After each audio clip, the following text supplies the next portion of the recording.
मकर संक्रांति के पावन अवसर पर लोक पंचायत यमुना तीर्थ समिति के तत्वाधान में हरिपुर के हरिघाट पर 9वां यज्ञ कीर्तन और मां यमुना की आरती का आयोजन किया गया,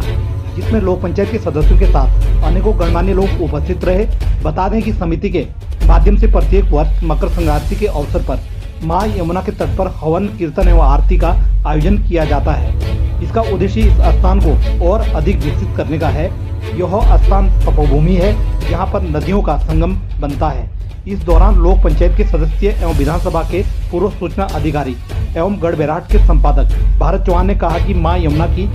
महिमा और अधिक व्यापक रूप देने के लिए सरकार द्वारा विधिवत घाटों के निर्माण का शिलान्यास 1 वर्ष से पूर्व किया गया था, परंतु अभी तक घाट का कार्य प्रारंभ नहीं हुआ। उन्होंने कहा कि यदि 1 माह के अंदर यमुना तट हरिपुर में घाटों के निर्माण का कार्य प्रारंभ नहीं होता है तो लोक पंचायत के सदस्य एवं स्थानीय जनमानस धरना देने के लिए मजबूर हो जाएंगे। सरकार को चाहिए कि निर्धारित समय से यमुना के घाटों का कार्य शीघ्र प्रारंभ करें। आइए ले चलते आपको इस खबर की ओर। लोक पंचायत यमुना तीर्थ समिति के माध्यम से ये 9वीं बार यहाँ पर यज्ञ हवन वगैरह किया गया है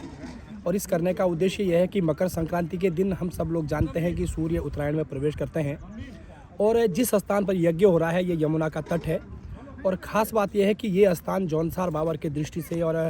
मुझे तो ये कहना है कि उत्तराखंड की दृष्टि से भी बहुत पवित्र है। अश्वमेध यज्ञ बगल में है, अशोका शिलालेख बगल में है और 4 नदियों का जिस स्थान पर संगम बनता होगा वो स्थान अपने आप में बहुत ही पवित्र है और यहाँ पर यज्ञ करना हम जौनसार बाबर और प्रदेश की खुशहाली के लिए यज्ञ बहुत कष्ट का विषय है कि 1 साल से अधिक समय शिलान्यास का हो गया है और लोक पंचायत यमुना तीर्थ समिति यदि शीघ्र यहाँ पर घाटों का निर्माण नहीं होता है, घाटों का कार्य प्रारंभ नहीं होता है तो शायद हमें धरने बैठने के लिए सरकार मजबूर कर रही है और हम धरना देने के लिए हम चूकेंगे नहीं। हम प्रशासन को विधिवत धरने पर बैठने की अनुमति लेंगे और यदि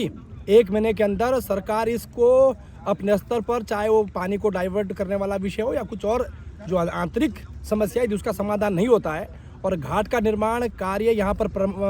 प्रारंभ नहीं होता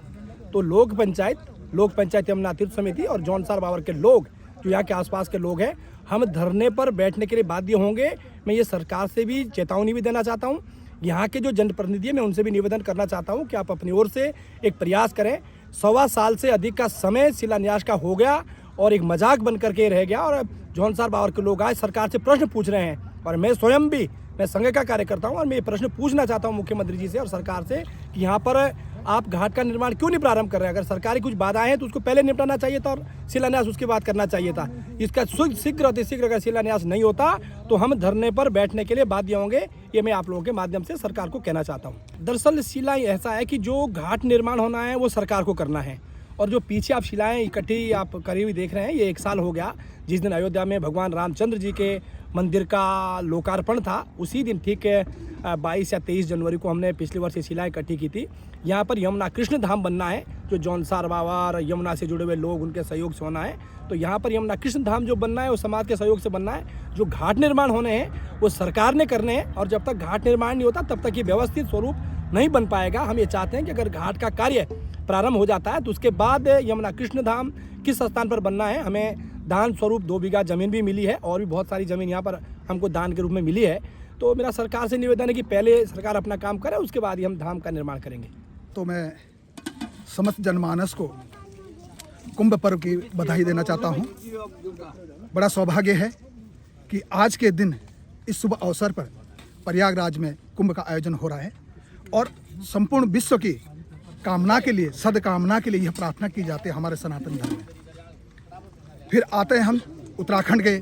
इस यमुना घाट पर, हरिपुर हरिघाट पर। यहाँ पर 10वां कार्यक्रम है हमारा लोक पंचायत द्वारा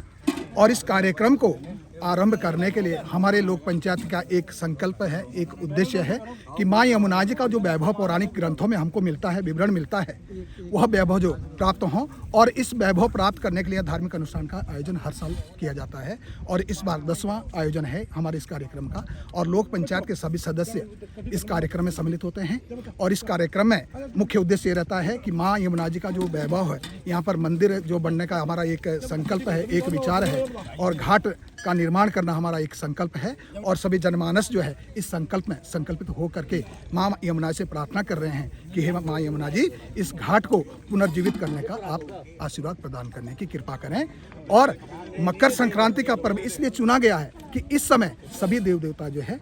उदय होते हैं। उत्तरायण में, सूर्य का उत्तरायण में जाने का मुख्य उद्देश्य ये रहता है कि आम जनमानस के मन में अच्छे विचार आना, अच्छे विकार, बुरे विकारों को दूर करना और शुभ संकल्पित हो करके आने वाले वर्ष के लिए जो अच्छी कामना करते हैं। और माँ भगवती से, माँ यमुना से यही प्रार्थना करते हैं कि हे माँ यमुना, सभी का आप भला करें, सभी को आप निग्रह रखें। सर्वे भवन्तु सुखिनः, सर्वे सन्तु निरामया, सर्वे भद्राणि पश्यन्तु मां कश्चित् दुःख भाग्। आप सभी को मकर संक्रांति की शुभकामनाएं।